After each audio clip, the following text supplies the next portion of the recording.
Kako se je začelo, da sem ugotovila, da ne slišim? Najprej sem ugotovila, da ne slišim, kako maček prede. In to še zdaj zelo pogrešam, tudi s slušnim aparatom se to ne da popraviti. Pogrešam ptičje petje, seveda pa ne pogrešam prometa, zoprnega trušča in tako naprej. Svetlana Makarovič, ena najpomembnejših slovenskih umetnic, pri 86 letih kljub naglušnosti ostaja zvesta svojemu ustvarjalnemu poslanstvu. Čeprav ji starost prinaša tudi izzive, njen neuklonljivi duh in izjemna nadarjenost še vedno navdihujeta rodove bralcev in poslušalcev. Sem skoraj čisto gluha. Imam še, mislim, da okrog 30% sluha. Imam slušni aparat. Kaj imam za povedati vsem, ki so gluhi? Najprej, znebite se kompleksa. Nihče ni po lastni odločitvi oglušel. To je pač nekaj, kar te doleti. In imate vso pravico, da od ljudi, od sogovornika zahtevate, da govori počasi in kolikor se da na glas, ker podnapisov zaenkrat še nimamo pri živih osebah. Takrat, ko me je prvič zadela možganska kap, sem tudi oglušela in izgubila tudi polovico vida, ampak še vedno sem tukaj, pa še vedno sem kolikor toliko sposobna in povedati in narediti kaj lepega. Včasih se sprašujem, kaj je tisto, kar naredi svet lepo. Seveda lepi zvoki, lepa glasba in tudi to, kar vidimo. In moramo znati ceniti vsaj to, da kolikor toliko vidimo. Da če vsaj kolikor toliko slišamo. Ali pa da čutimo ritem. Ogromno ljudi je, ki so popolnoma gluhi, športniki, ki so popolnoma gluhi, plesalci, ki so popolnoma gluhi, ampak čutijo ritem in čutijo, da telo samo na sebi govori. Imeti slušni aparat je seveda koristno in ima pa tudi svoje slabosti. Ton ni popolnoma enak, kakor brez aparata. Vam bom pa povedala, da je pa najlepše, ko pridem domov in slušni aparat snamem in je vse tiho. Včasih se norčujem sama iz sebe, si rečem, sej nekoč me bo pa zrasla zajčja ušesa in potem bom pa dobro slišala. Vsako stvar je treba jemati s humorjem. In prva stvar je, navadimo se norčevati iz sebe. In jaz priznam, da je starost na nek način tudi smešna, ne samo žalostna. Svetlana Makarovič, ki se je rodila 1. januarja 1939 v Mariboru, je v dolgih desetletjih postala ena najvplivnejših slovenskih pesnic, pisateljic, šansonjerk in bork za družbene pravice. Svojim ostrim pogledom na svet je pustila neizbrisni pečat v slovenski kulturi. Njeno literarno ustvarjanje odraža neizprosno iskrenost, prepleteno s temami osamljenosti, minevanja in iskanja življenjskega smisla. Njene pesniške zbirke še vedno burijo domišljijo, medtem ko njena dela za otroke veljajo za klasiko slovenske mladinske literature, saj skozi večplastne zgodbe nagovarjajo tako srce kot razum. Poleg bogate literarne zapuščine je pomembno zaznamovala tudi slovensko glasbeno sceno, kot šansonjerka. Njeni nastopi pa so s čustveno globino in izraznostjo občinstvu segli do dna duše. Leta 1945 sem bila stara 6 let in prve pravljice so bile ki mi jih je povedala moja primorska nona Aurelija, o tem, kako je zdaj ta grdi Mussolini izgubil tisto svojo glavo. Smo se smejali na ta račun. Potem pa je moja nona mi pripovedovala še vse mogoče pravljice. In jaz sem si pa potem te pravljice priredila po svoje. In kako hitro sem se naučila pisati, sem že začela pisati neke verze, neka sporočila. In to se je nadaljevalo leta in leta, skoraj 100 let, saj sem skoraj 100 let stara. Zame so njene predstave, njeni teksti, dramski teksti in pravljice zelo poučne. In so vedno ogledalo družbe, ogledalo naših odnosov med sabo, ki jih imamo. Enkrat opisuje, ne vem, fušijo, drugič nestrpnost do drugačnih, recimo kot v Vili Malini, ki sva jo skupaj s Svetlano režirala. To je recimo aktualna predstava, ker je Vila Malina je v tej predstavi izpadla Boga umazana romska deklica. Aktualno vedno, še posebej danes. Najlepše mi je bilo pravzaprav takrat, ko sva z mojim zaročencem, pesnikom Gregorjem Strnišo, skupaj pisala dramo Samorok. In je bila potem ta drama uprizorjena v gledališču. In sem jaz igrala vlogo Uršule in sem v Novem Sadu dobila prvo nagrado za mlado igralko. To je bilo nekaj najlepšega, tega se spominjam. Potem so prišle pa še žalostne stvari. Ko sem odklonila povabilo v komunistično partijo, ker že takrat se mi je zdelo, da to ni pravi komunizem, ki ga zganjajo partijski funkcionarji, ki so si priskrbeli dobre službe, dobra stanovanja, večje plače. To ni bil komunizem.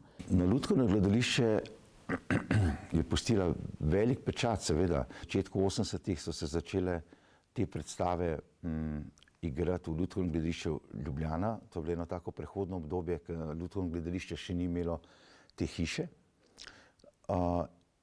In to so bili sami hiti, torej ne samo Sapramiška, ki je prvotno seveda režiral Nace Simončič. To je bilo 86, 87, je pa že prej tudi Kokoška Emilija, pa Škrat Kuzma, že pred 80-im seveda. Mrtvec pride po ljubico, to je bilo za odrasle tudi predstava. Torej vse njene predstave na odru so vedno bile odlično sprejete. Tudi za tisto publiko, ki niso brali njenih pravljic. Nekaj potegne, dramaturško že nekako stoji in jaz zelo rad režiram njene predstave. Obožujem njeno iskrenost pri pisanju in kar se tiče odnosov teh figur živalskih, ki se takoj ve, da so počlovečene in da kažejo človeške karakterje. Mogoče tudi koga iz vsakdanjega življenja ga prepoznamo noter, ali pa vsaj mislimo, da ga prepoznamo. Vsakdanjega življenja, politike tudi. Najbolj priljubljena je verjetno moja Sapramiška. Meni najljubša pa je baladna pravljica o Sneguročki, ki je povzeta po ruski narodni bajki o Sneguročki, ki se je na koncu raztopila v veliko solzo. V njenem bogatem ustvarjalnem opusu in življenju Ima posebno mesto tudi Prešernova nagrada, ki jo je prejela leta 2000 in pozneje zavrnila, ker jo je takrat prejel tudi pater Marko Rupnik. To dejanje je bilo še ena potrditev njenega neuklonljivega značaja in doslednosti, s katero je vedno sledila svojim vrednotam, ne glede na posledice. Plaketo Prešernove nagrade je prejela 3. decembra lani v Mini teatru, skoraj četrt stoletja pozneje, iz rok svojega odvetnika Davida Sluge. Jaz se Prešernovi nagradi nikoli nisem odpovedala. Jaz sem jo zavrnila, to je nekaj drugega. Ves čas sem vedela, da to je moja in da je zaslužena nagrada. Nisem jo pa mogla sprejeti iz tako umazanih rok. Seveda je leta 2000, ko se je to zgodilo in ko sem stala na odru in požirala solze, meni je bilo strašno grenko takrat. Ampak vedela sem, da to moram storiti, ker če tega ne storim, bom izrekla priznanje tega, kar počne Rimokatoliška cerkev v državi Sloveniji. Torej, branila je svoje avtorstvo vedno, svoje načela in svoj pogled. Političen, filozofski in vedno imela isti pogled. Ne glede na to, je šlo za temo filozofija, religija, politika, karkoli je. Je vrhunska umetnica, ki je seveda pesnica. In to je dovolj, da ima človek pred sabo poln kamnov, palc, pa nog, ki te hočejo spotakniti. Tisto, kar me pa še posebej presenetilo pri Svetlaninih zgodbah, so pa songi. Ona je vedno rekla, da te songi niso ne vem kaj, pa da ona ne zna ne vem kaj pisati teh otroških pesmi, ampak njeni songi so odlični. Ne glede na to, katero predstavo sem delal, so že do konca predstave že vsi otroci brundali to pesem, pa tudi če so jo samo enkrat slišali. Tle je skromna, tle ona pravi, da ona to ne zna, da to ni, ne, ampak v bistvu ni res. In te songi krasno dopolnjujejo besedilo, torej niso nikoli mašilo, ampak vedno je dodatek, ki se mi zdi, da je skoraj nujen. Svojo neomajno držo je opozarjala na krivice, se borila proti sovraštvu in nestrpnosti ter glasno zagovarjala človekove pravice, pravice živali in socialno pravičnost. Njena nepopustljivost in kritično razmišljanje sta navdihovali številne. Hkrati pa je s svojo brezkompromisno iskrenostjo pogosto delila javnost in sprožala ostre razprave.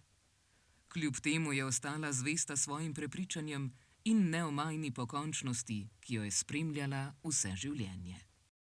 Načelno vedno vztraja in se zavzema za iste stvari, odkar jo poznam.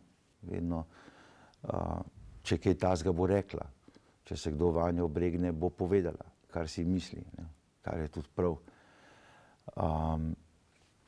Tako da večkrat se mi zdi, da imamo vsi občutek, da si kdaj rečemo, joj, ki bi bil malo Svetlane Makarovič. Ne. Kultura ima več moči, kot si večina ljudi predstavlja. Kako se je ta država začela? S pljuvanjem po partizanstvu. Tega ne bomo dovolili.